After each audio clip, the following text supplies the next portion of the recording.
दिवस 14 फेब्रुवारी रोजी नशामुक्त मालेगाव अभियान अंतर्गत भव्य जनप्रबोधन कार्यक्रम। मालेगाव शहर आज एका अत्यंत गंभीर सामाजिक संकटाला सामोरे जात आहे। अंमली पदार्थांचा वाढता प्रादुर्भाव, कोट्यावधी रुपयांचे एमडी ड्रग्ज, कफ सिरपचा गैरवापर, नशेसाठी होणारी चोरी, हिंसा आणि ओव्हरडोजमुळे उद्ध्वस्त होत असलेली तरुण पिढी ही केवळ बातम्यांपुरती मर्यादित बाबराच्या दारापर्यंत पोहोचलेली वास्तव परिस्थिती आहे। आज दुसऱ्याच्या घरात घडणारी दुर्घटना उद्या आपल्या घरात घडू शकते, ही जाणीव आता प्रत्येक मालेगावकराने गांभीर्याने घेण्याची वेळ आली आहे। याच पार्श्वभूमीवर मालेगाव शहराला नशेच्या अंधारातून बाहेर काढण्यासाठी मानवाधिकार कार्यकर्त्या सोनाली पवार आणि मालेगाव पोलीस प्रशासन यांच्या संयुक्त विद्यमाने येत्या 14 फेब्रुवारी 2026 रोजी नशामुक्त मालेगाव अभियान अंतर्गत एक भव्य जनजागृती आणि कृतिशील कार्यक्रम आयोजित करण्यात आला आहे। हा कार्यक्रम केवळ भाषणांचा किंवा औपचारिकतेचा भाग नसून मालेगावच्या भविष्यातील पिढीला वाचवण्यासाठी उभारलेली एक ठोस चळवळ आहे। या कार्यक्रमामध्ये मालेगाव शहरातील नशेची सद्यस्थिती, त्याचे सामाजिक आणि आरोग्यविषयक परिणाम, तसेच प्रशासन आणि समाजाची जबाबदारी यावर सखोल आणि तथ्यपूर्ण मांडणी केली जाणार आहे। मालेगाव पोलीस दलातील अधिकारी अंमली पदार्थ विरोधी कायदे, पोलिसांची सुरू असलेली कारवाई आणि नागरिकांनी कशी मदत करू शकते याबाबत थेट संवाद साधणार आहेत। पोलिसांची उपस्थिती आणि सक्रिय सहभागामुळे नशेच्या व्यापारात गुंतलेल्या घटकांना कडक संदेश मिळेल, तसेच सामान्य नागरिकांमध्ये विश्वास निर्माण होईल। नमस्कार, मी Sonali Pawar, as a human right activist आणि सोशल वर्कर।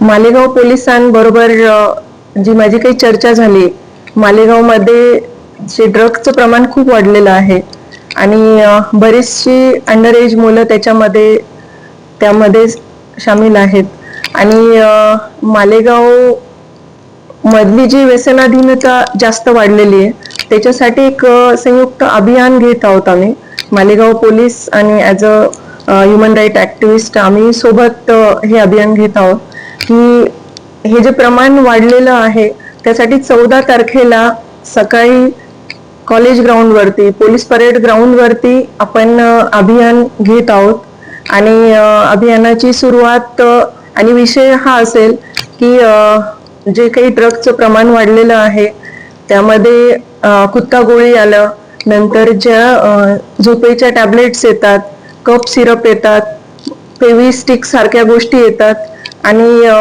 अजूनही बरेच प्रकारचे प्रमाण वाढलेलं आहे आणि त्याच्यामध्ये खास करून आपली यंग जनरेशन, जी मुलं 18 वर्षाच्या आतली आहेत, जे त्यांचं याचं वय येतं की ग्रोथचं वय येतं अतिशय, आणि ती तरुण पिढीच या विळख्यात सापडलेली आहे। त्यांना खूप मदतीची गरज आहे, कारण जेव्हाही ते नशेमध्ये जातात त्यावेळेस त्यांना ट्रीटमेंटची पण गरज पडते, काउन्सिलिंगची गरज पडते। त्याच्यासाठी डी ॲडिक्शन सेंटर इथे होणं खूप महत्त्वाचं आहे आणि डी ॲडिक्शन सेंटरची मागणी पोलीस पण खूप दिवसापासून करत आहेत, पण अजूनही त्या मागणीकडे एवढं गांभीर्याने बघितलं जात नाहीये आणि हा इतका सेन्सिटिव्ह विषय मालेगावकरांसाठी आहे। मालेगाव आता रेड फ्लॅग मध्ये असलं असं म्हटलं तरी चालेल आणि त्यासाठी सगळं जनप्रबोधन होणं गरजेचं आहे आणि त्याचबरोबर मालेगावच्या लोकांनी याच्यामध्ये सहभाग घेणं, आपले स्वतःचे मतं मांडणं आणि ज्या स्पीडने हे वाढतंय त्याला स्टॉप करण्यासाठी प्रयत्न करणं। जर त्या पद्धतीने ती लोक ड्रग्ज आणत आहेत आणि ड्रग्जचा सेल होतोय, म्हणजे हे चॅनल खूप मोठं काम करतंय, ऍक्च्युली याच्या मागे खूप मोठं चॅनल आहे।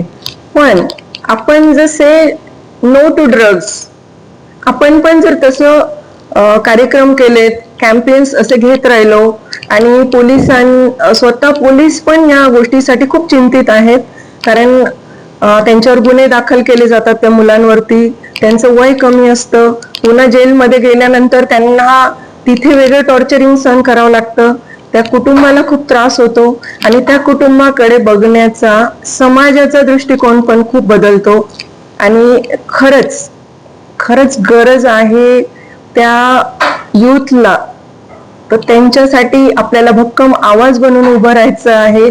आपल्या सगळ्यांची खूप मदत होणार आहे याच्यासाठी. 14 फेब्रुवारीला हा प्रोग्राम असेल आणि यासाठी सगळ्यांनी मोठ्या संख्येने यावं. ही प्रत्येकाची ड्युटी पण आहे देशासाठी आणि त्या युथला वाचवण्यासाठी.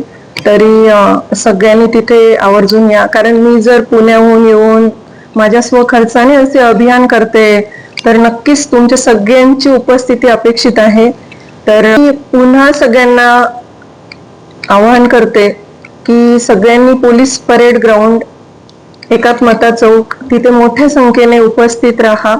आणि 14 फेब्रुवारी सकाळी 8:30 वाजता हा प्रोग्राम असेल. सगळ्यांची उपस्थिती तिथे आवश्यक आहे.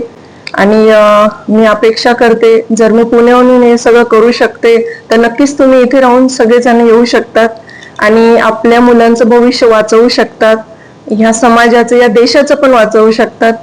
तर सगळ्यांनी कृपया तिथे मोठ्या संख्येने हजर राहा आणि याच्यासाठी आवाज उठवा.